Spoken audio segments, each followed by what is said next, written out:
Hey guys, it's Czar here with another mental game coaching session that contains magic, but only if you give yourself permission to accept the part of the message that you need.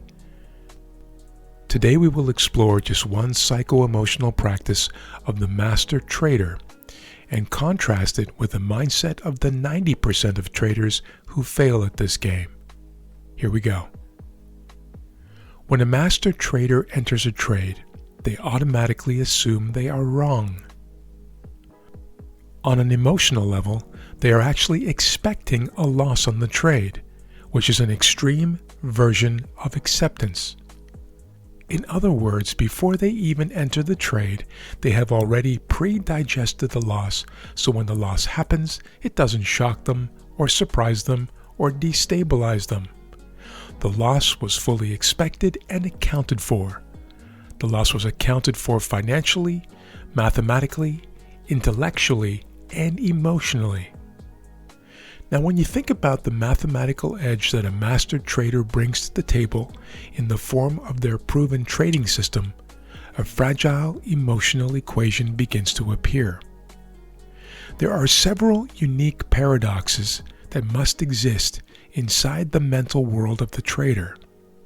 Those paradoxes coexist with some very powerful evolutionary impulses that threaten to drive the trader to do all the wrong things.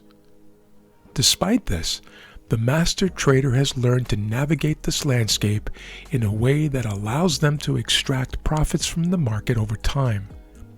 We will come back to this later. But for now, let's stay on this idea of assuming you are wrong before you even enter a trade. I want you to think about something very carefully if you can.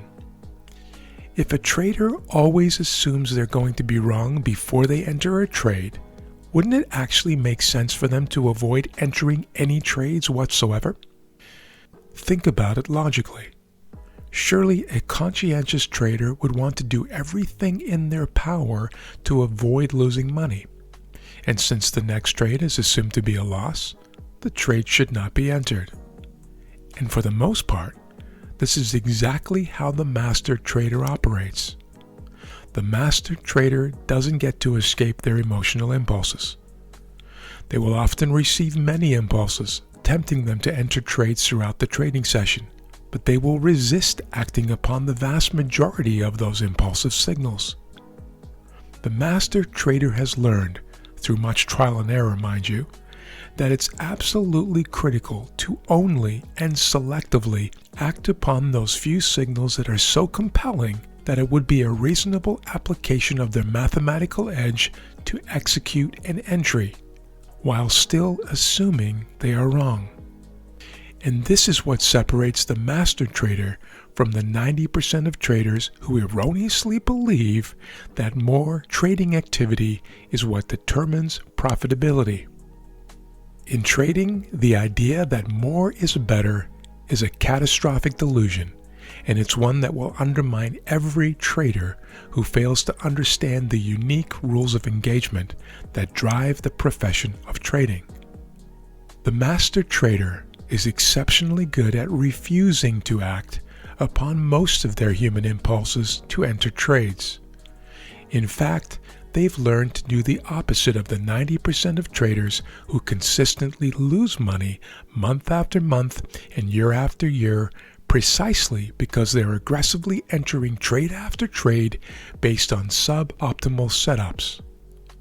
Once again, on an emotional level, the master trader assumes that every setup will result in a loss, but that some setups are so compelling that they demand a calculated risk be taken.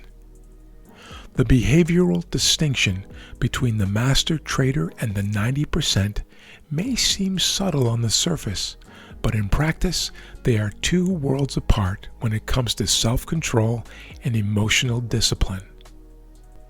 The 90% are chronically busy acting upon signal after signal and impulse after impulse, while the master trader is equally as busy refusing to act upon those very same signals.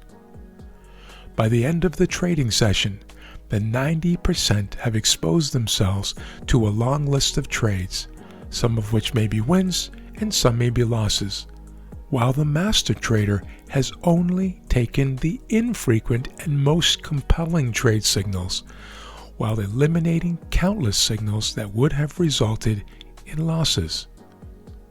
From a mathematical standpoint, excessive losses work geometrically against the trader and therefore must be minimized at all costs. The 90% are busy running headfirst into those potential losses at a high rate, while the master trader seeks loss avoidance through trade avoidance, only making rare exceptions when the proverbial stars line up. The 90% fool themselves into believing that they need to be frantically busy, entering and exiting trades and seeking all kinds of action, because on some level they believe that they have the power to force the market to give them the profits that they deserve. The master trader is equally as busy, but their level of activity is measured by the number of trades they avoided during the session. In their minds, every single trade is a dangerous event, bringing very real risk to their capital, and therefore trading must actually be avoided in almost every case, but not quite every case. Here's the important difference between winning and losing traders. The 90% view each trade as an opportunity to make money. Each trade is a chance to hit the big win and is the ticket to accumulating wealth. They feel the need to trade often during each trading session if they are to have a chance at making a good living at trading. The more they trade, the more likely they are to make money. These 90% have linked pleasure to active trading and being in the market because they believe that active trading is the only way they will be able to generate significant profits. These losing traders have also linked pain to sitting on their hands and being out of the market because they know that it's impossible to make money if they're not exposed to profitable trades. In sharp contrast, the master trader views each trade as something to avoid. They understand that each trade is a very real opportunity to lose money. Winning traders have linked pain to active trading, and they have linked pleasure to being out of the market, while they patiently wait to capture those rare optimal setups. Most successful traders I've worked with don't even enjoy being in the trade, and they are often relieved when the trade is over.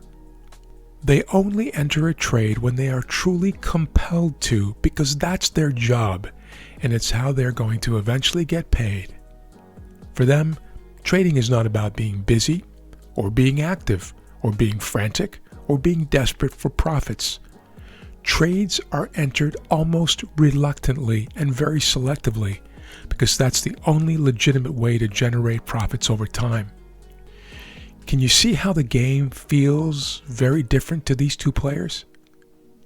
Can you see how the 90% have linked pleasure or the illusion of reward to active trading, while successful traders have anchored the opposite emotion of pain? Can you see how the 90% are operating from a frantic, desperate state of mind, while the master trader avoids the majority of impulses that come their way? Can you see how the 90% are all about aggressive trade engagement, while the master trader is all about disciplined trade avoidance? Allow me to state this with even more clarity. The losing 90% run towards trading with open arms and big dreams of riches, while the master trader runs away from trades with an appropriate respect for risk. Are you willing to do the inner work? This is the real game of trading. You can do this.